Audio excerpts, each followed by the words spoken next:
आज हम सीखेंगे वन और वन्य जीवन। वन वे विस्तृत क्षेत्र होते हैं जिन पर पादप एवं जंतुओं के विभिन्न स्पीशीज तथा विभिन्न स्वरूप पाए जाते हैं। किसी क्षेत्र में पाई जाने वाली जंतुओं और पादपों की विविधता यानी वैरायटी को उस क्षेत्र की जैव विविधता यानी बायोडायवर्सिटी कहते हैं।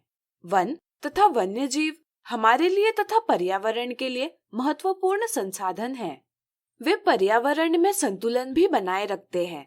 हमें कई वस्तुएं वनों से उपलब्ध होती हैं। हमारी आवश्यकता की पूर्ति के लिए हम वनों का अत्यधिक दोहन कर रहे हैं, जिससे वन और वन्य जीवों को भारी हानि हो रही है। इससे वन क्षेत्रों की जैव विविधता भी नष्ट हो रही है। विभिन्न स्पीशीज की रक्षा के लिए वनों को सुरक्षित रखना आवश्यक है। इसलिए वनों को जैव विविधता के विशिष्ट स्थल यानी हॉटस्पॉट माना गया है।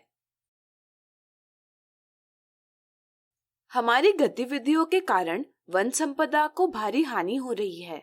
वनों की कटाई के कारण कई समस्याएं आती हैं, जैसे पर्यावरण में कार्बन डाइऑक्साइड की मात्रा का नियंत्रण नहीं हो पाता, जिससे पृथ्वी का तापमान बढ़ने लगा है। इस समस्या को हम वैश्विक ऊष्मन यानी ग्लोबल वार्मिंग कहते हैं।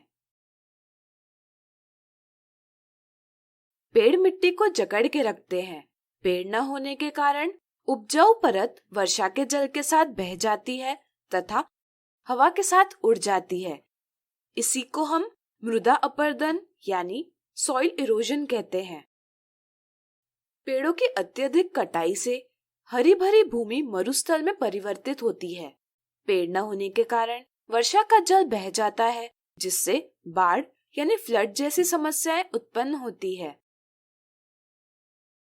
पेड़ न होने के कारण जल भूमि में नहीं जा पाता, जिसके कारण भूमिगत जल की भरपाई नहीं हो पाती।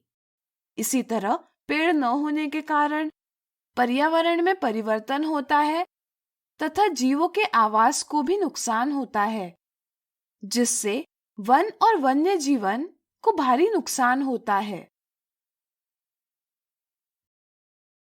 चलिए अब चर्चा करें वनों के संवर्धन की। इसके लिए हमें वनों से संबंधित व्यक्तियों की पहचान करना आवश्यक है। इन्हें हम दावेदार यानी स्टेक होल्डर कह सकते हैं। वनों के संदर्भ में प्रमुख दावेदार इस प्रकार हैं।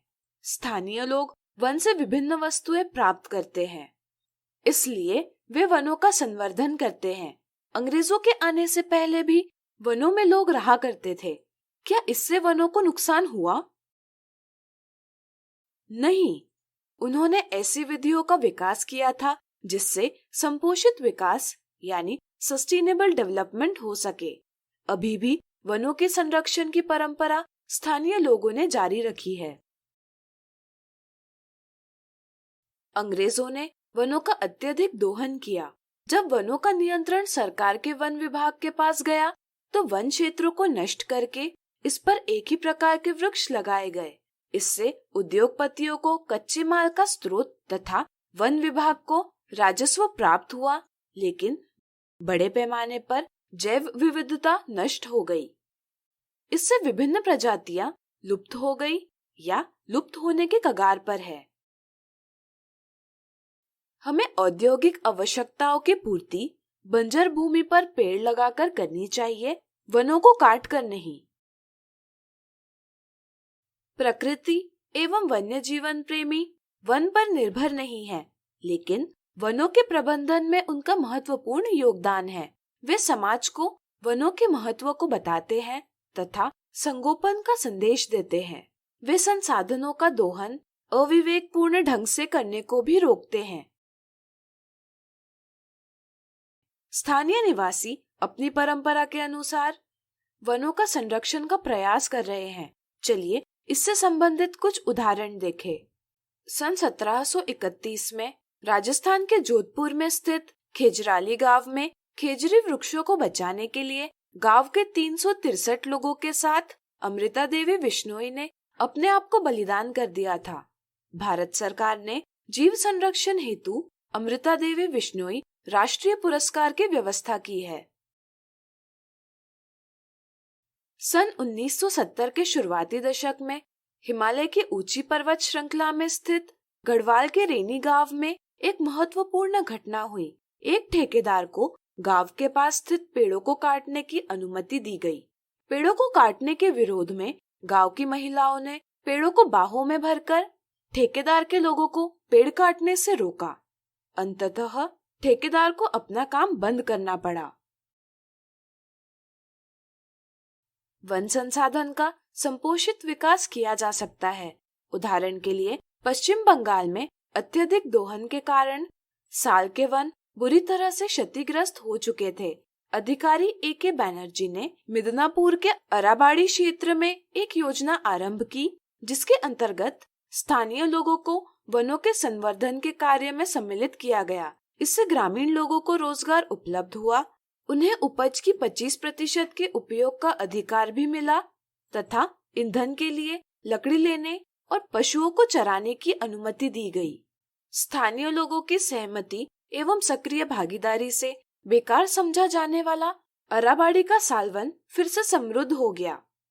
इस वन का मूल्य 12.5 करोड़ आंका गया है।